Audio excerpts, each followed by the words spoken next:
What's up, YouTube? This is Too Raw for TV. Alright, so what happened to all those people that were celebrating and cartwheeling and twerking in the streets when Joe Biden beat former President Trump in 2020? Celebrating like, good times were ahead. When I looked at it, like, if anything, things were possibly going to get worse. It was like going from having to choose to drink a milkshake that was laced with feces to a milkshake that was laced with rat poison.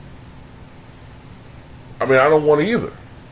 As a matter of fact, the second choice is even more lethal.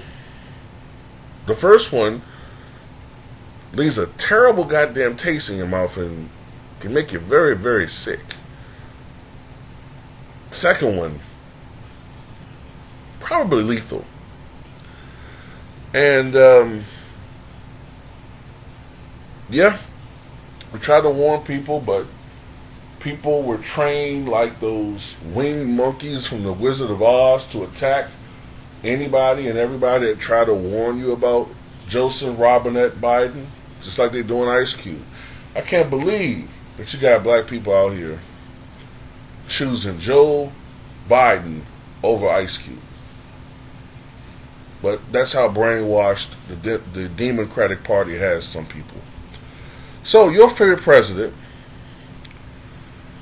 has agreed to give Ukraine another $800 million. Now, of course, this isn't money. This is the worth of the weaponry that the government agreed to give Ukraine. But this one is getting criticized because of the type of weaponry and something else that he said that should piss you off. And I'll get into that later on. So the type of weapons that he agreed to give Ukraine are cluster munitions. Generally speaking, from what I've read, these types of weapons are outlawed because of their damaging effects. They can be very damaging when it comes to civilian casualty, and they have a high failure rate. So cluster munitions are weapons consisting of a container that opens in the air and scatters large numbers of explosive submunitions or bomblets over a wide area. Most submunitions are intended to explode on impact. But I've read that oftentimes they land in areas that are not part of the targeted strike zone, and they often result in much higher than anticipated civilian casualties. But that's what we're giving Ukraine, because I guess America doesn't care about Russia's civilian population. So I'll just tell you this. If you hear about Russian civilian casualties and the rate is high, look no further than the man that you voted for in 2020 being indirectly responsible.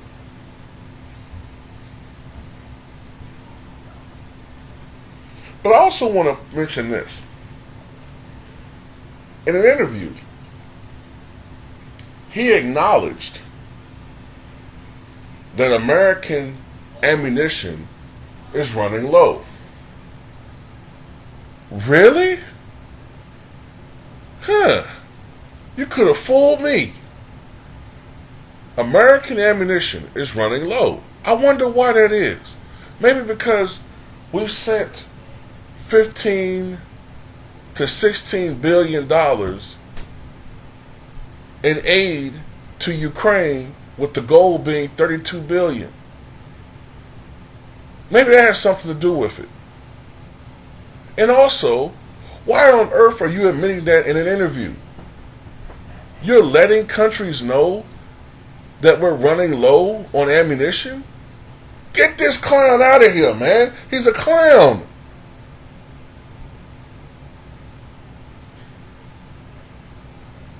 Look, man.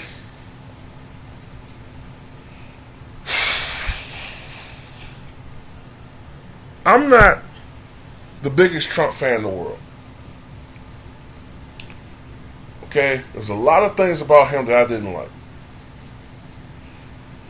But in some areas, especially when it came to foreign policy, he made some good sense. He made good sense about a lot of things.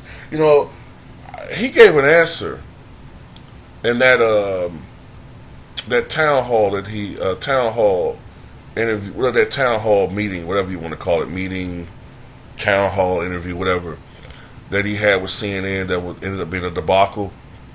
But they asked him a question. Who would you rather see win? Who are you rooting for between Ukraine and Russia?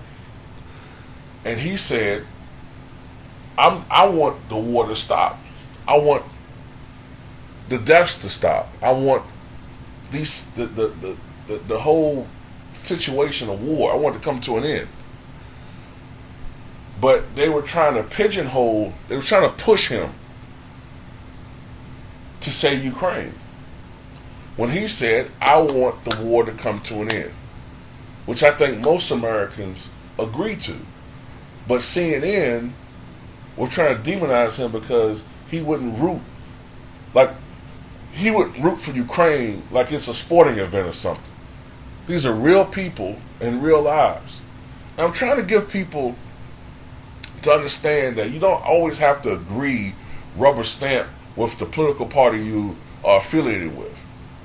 Have your own mind. Think. I don't agree with most of what Republicans say, and I don't agree with most of what Democrats say. I don't agree with a lot of independents. I adhere to what I believe. If that means I don't fall in any political party that makes me weird, then I'd rather be weird than a free thinker than a slave to a party. You know? But at the end of the day,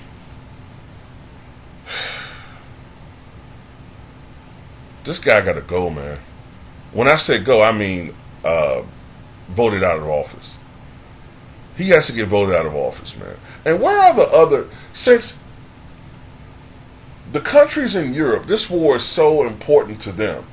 I understand when it comes to geopolitics how important it is for Ukraine not to fall. I get that. I get that because if they fall, then, hey, an adjacent country could fall, and he could, Putin could theoretically, or even his successor, could theoretically try to, recapture the Russian Empire. I get all of that stuff. But damn, if that's the case, can't some of these other countries donate to them?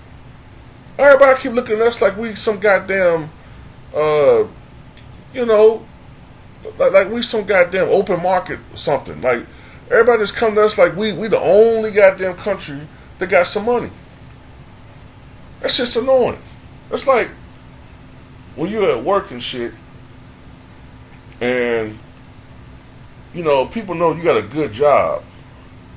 Like, let's say you working a part-time job and you work a good full-time job, and you got a bunch of goddamn deadbeats on the part-time job, and everybody come to you ask you for money and shit. Hey, man, I was just wondering, man, if I could borrow $25, man, until we get paid. Yeah, okay. Man, I was just wondering, if I could, I got this cable bill coming up, and I'm just running a little short, man. I could borrow $30? When you better pay me back? Oh, it'll be real soon. Probably like 4 or 5 days. Yeah, okay. Hey, man, I was just wondering, man. Goddamn, man, y'all, leave me the fuck alone. Not no goddamn ATM machine. But this dude, Joe Biden, man, like, he can't say no to these motherfuckers. He can say no to us, though.